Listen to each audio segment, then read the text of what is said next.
ไว้จูจับกูสังลีสมลีก็มาวิดีโอมันที่เราโน้นนี่มันเราเบี้ยวตัวอะไรมั้งก็เป็นอะไรหลังไปตัวเอง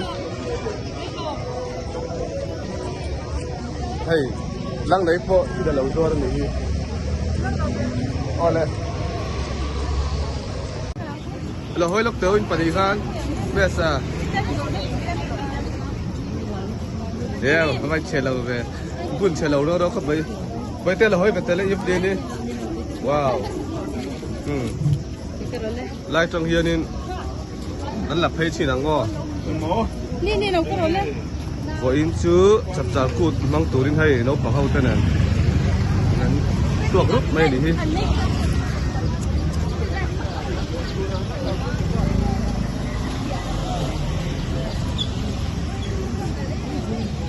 ไอ้เฮล่าเฮียนี่ทิ้งคุยดอนเดี๋ยวมาเรื่องตามจนไอ้ที่โดนนี่ไล่ยันไอ้ตัวสังสรรค์ตัวนี่ให้ซาวด์บ็อกซ์เตะยาร์โฟนเตะบอลก็บาร์ตีเวกเตะสดน้ำมันไล่หิมุนนี่มา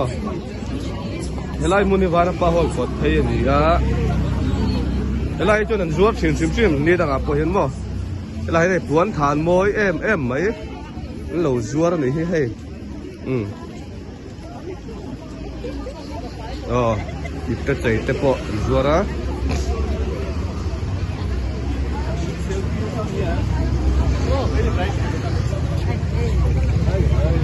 มวยลำครบไหมเฮ้ยไล่ไปจุไอ้ตัวสนนะให้โดนสักหน่อยโดนเหี้ยแล้วพี่อยากได้แต่โดนนี่อ๋อโอ้ลำบาก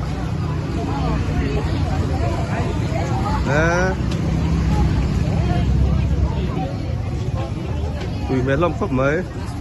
กูจริงลำปังจะปนชัวร์เลยกูยิงกับเบียร์kitaเอามานี่ชอบกินเบียร์ที่นั่นยังยิงกับเบียร์แล้วติดชัดไหมเฮ้ยละมาเฮียนอินตูดที่สังเราจวดพวกนี้ไอ้ตูดจะปออันเชียมให้หมดสาวไรส์ดิเป็กซาเต้นเนี่ยคือไอศครีมสังเต้ผมมาเองงานงดโดยเหมือนกันมาไม่ถอนลายเฮียนตีละเองงานงดไปโดยมีที่ละมาพกเฮียน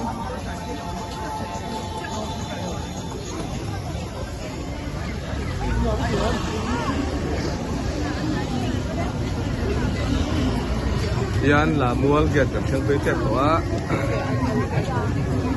ก็สิกลางตุกโมก็เอาให้มวยเดียวไม่ใช่ดิ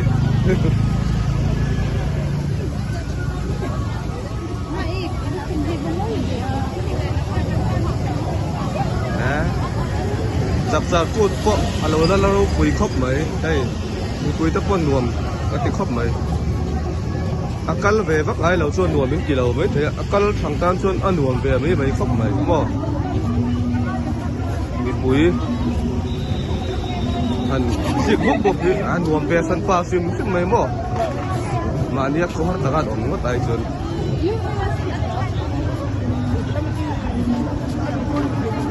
มั่วเป็นไงส่วนใจนี่ช่วยคุณนายฟังเสริมบางเมฆะคุณนายหัวมาคาดผู้เสยตรงปฏิโดนสู้ใจอมจัดนะให้ผู้ช่วยมาจะป้อนเรากันแล้วนี่รัดเสียเราไปให้ตรงนี้สไลด์ดูฝันดูไงมาทันเต้ฝันดูข้าดิโม่ให้มาดีมิเต้ก็มาเสียเราไปรวมเจ้าวิโน่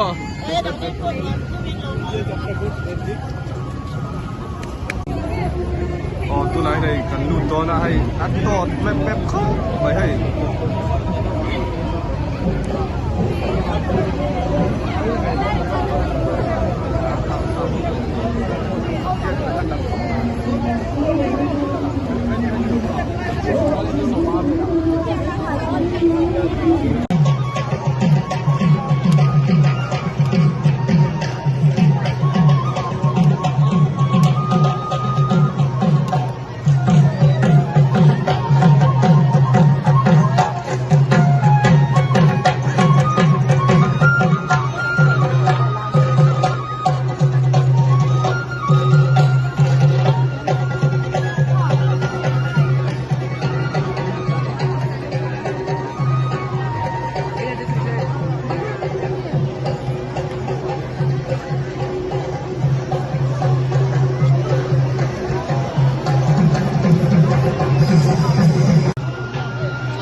อันวงครบไหมจับตาพูดจุ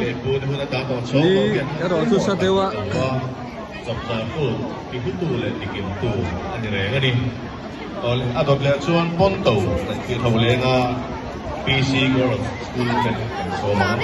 ลาฮีเออาร์กรามละปังเลยยะเฮลมาฮียนเต็มโจกันทอลเดวะสลัมสุดโตครบไหมตลอดเฮลมาฮียนจิกทลักจูกันด้วยกันเลยก็สู้เราก็สู้ก็做一扛啦，如果这边第一印象可边本当多人多了，做可嘛，睇我也见你弄啲得件安本到时啦呢，นักตัวกับขัวฟาร์เซล่ะอินคอมเดียลังกูดีอินอันจีนเลยชีนั่นนี่ Mizo children have a variety of singing and non-singing games which have been handed down from generation to generation. Since the olden times, there were no schools. These games were the main engagement of young children. Some of them must have been the oldest songs of the Mizo culture. Pontong is likely to play after the evening meals, especially under the moonlight among their neighbors.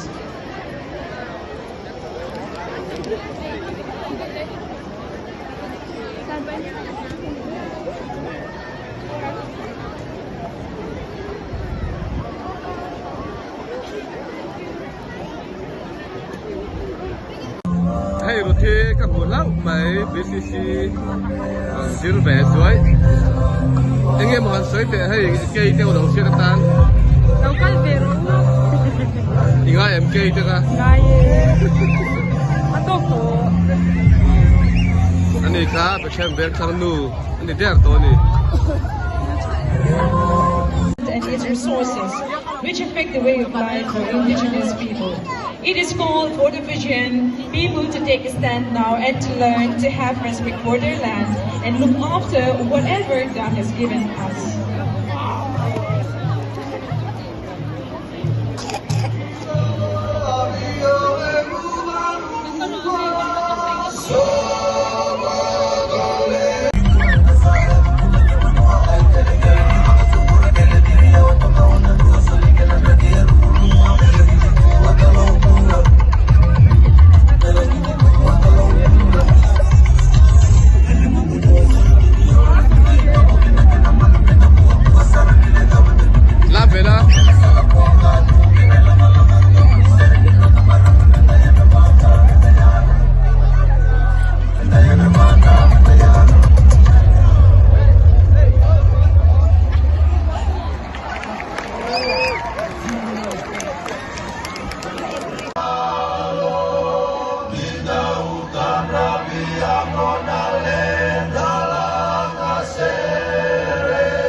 again mi puiten kan tut emema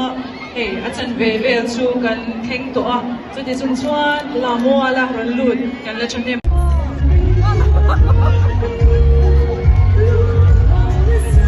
ตัวนี้กับกระแสนั่นนี่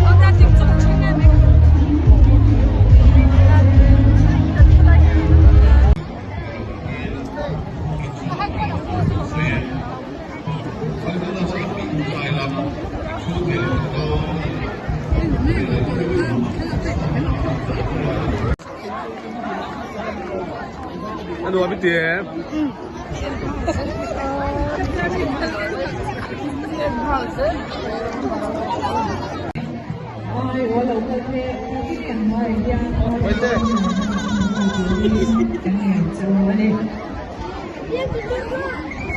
เราไม่รู้เลยปุ๋ยเต้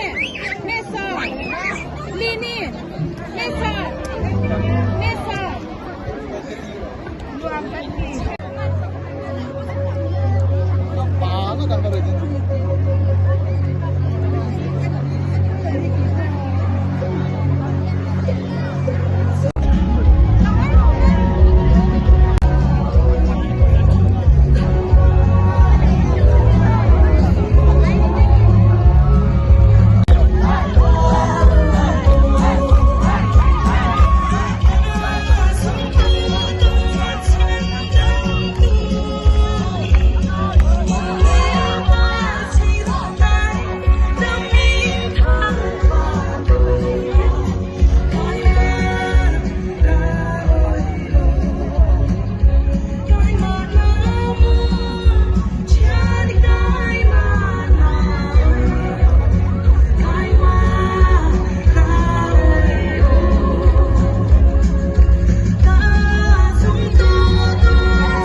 Toyota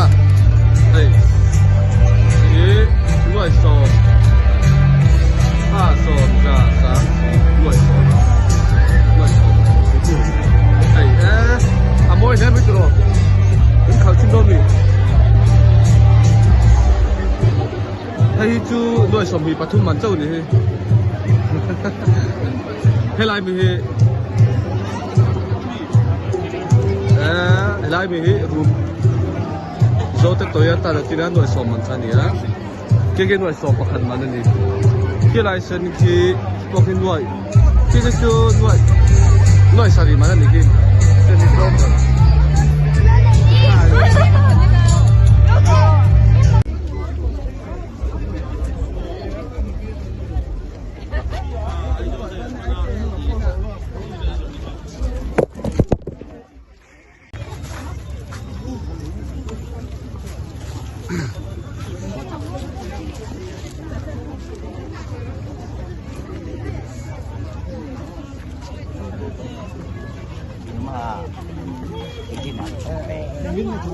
bộ nhiều trong là mò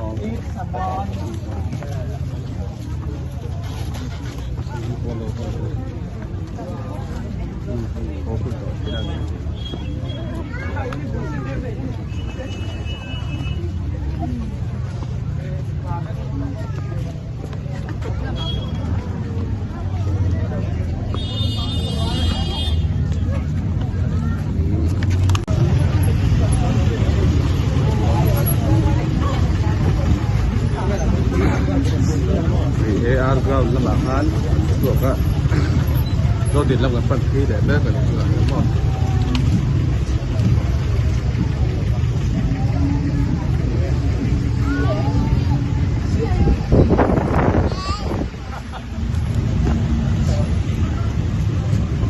mo cha lo kan ki do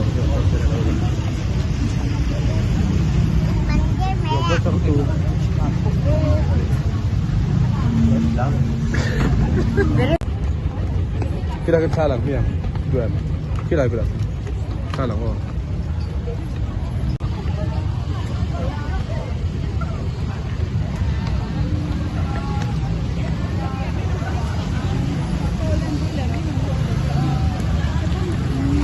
Bridge akan loan.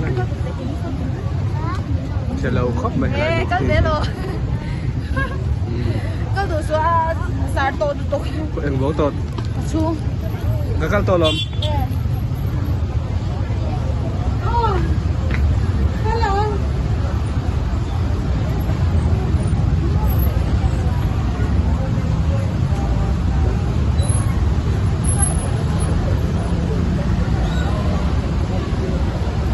Wow.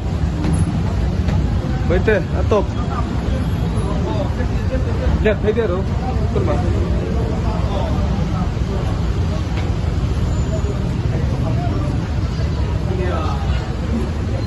Kalma sedih raw dulu.